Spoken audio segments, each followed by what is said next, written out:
nakita lang namin kasi to. Ang cute to, tong apat na to. You, us. So yeah.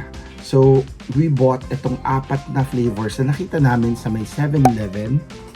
Yung flavors are strawberry milk, coffee, banana milk, and chocolate milk. So, personally kasi ako, gusto ko lang plain milk.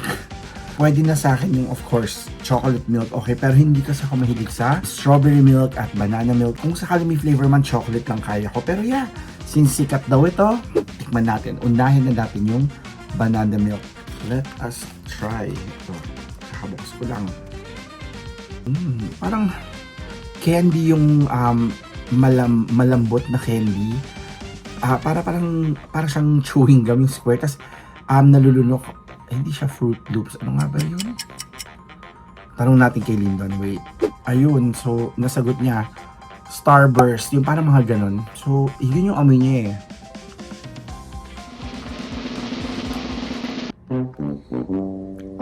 Yeah. Lasa siyang banana. Hindi rin kasi ako mahilig sa pinaghalo na lasa. I mean, for some, siguro, okay siya talaga. Pero personally, di ba? Reaction video ko naman to. So sa akin, it is 2 out of 5. Buksan ko na muna tong strawberry. Here. Ooh, ang bango ng amoy niya, parang creamy na strawberry. Let's taste.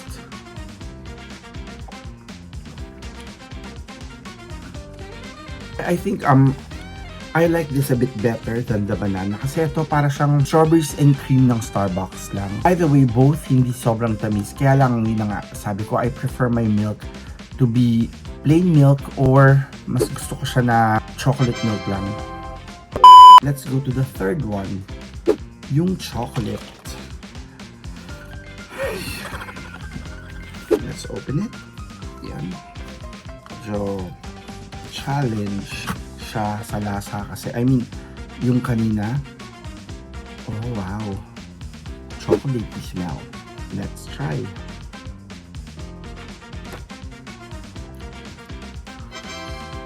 Ito gusto ko. Yeah, for me, this is a 5 out of 5. This is really cool. Good job, US. And then last, yung coffee para magising-gising ako at makapag-react pa. Let's try. Oh, ang tapang. Sobrang tapang ng amoy niya. This one is very creamy. Kahit matapang yung amoy niya, hindi ganun yung nagre-reflect sa lasa na sobrang tapang.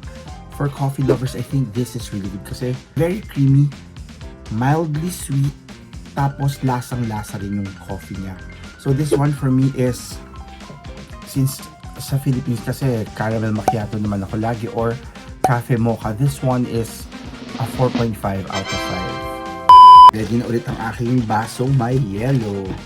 Kasi titikman natin tong tatlong to. Wow! Tatlong flavor. One is the blue lemonade,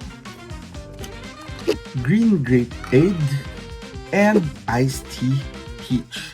Dun muna ako sa color green. Let's try first, of course, Lasal.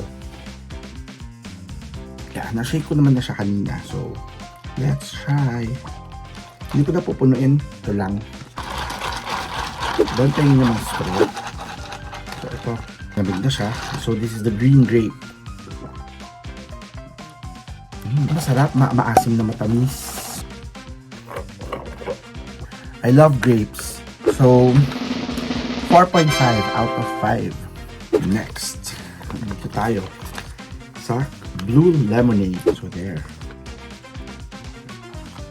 Papalamigin ko. Shake, shake, shake.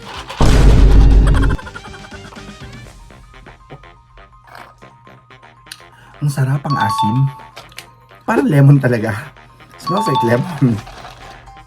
At saka yung asim niya, siguro yung hinahanap ko. Kasi di ba puro matamis na yung kinakain ko. For a lemonade, this is really good. I think it's a 4.5 out of 5 also. Last, dito tayo sa peach iced tea. So far, siya yung pinakamabilis ko na buksan. Oh, smells like peach. Parang nga siyang Parang mga peach na Chinese tea. Pero, let's try. Yan, may konti pang blue wave. Meron pa. Yan, wala na. Ito. Up to here lang. Shake, shake, shake.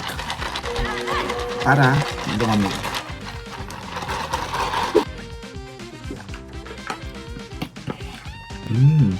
Definitely malalasahan niyo yung tea, peach, pero nasa mas matamis siya para sa akin. Siguro mas gusto ko kung medyo bawasan yung tamis. Para siyang peach na C2. Siguro kung ang C2, let's say ang sweetness niya level 3, ito mga 4. Sa akin, ito mga 3.5 out of 5. Anong pinaka-favorite ko? Charan. Pero syempre masarap talaga to dahil ito maasim. Ito, matamis. Pero all of them masarap.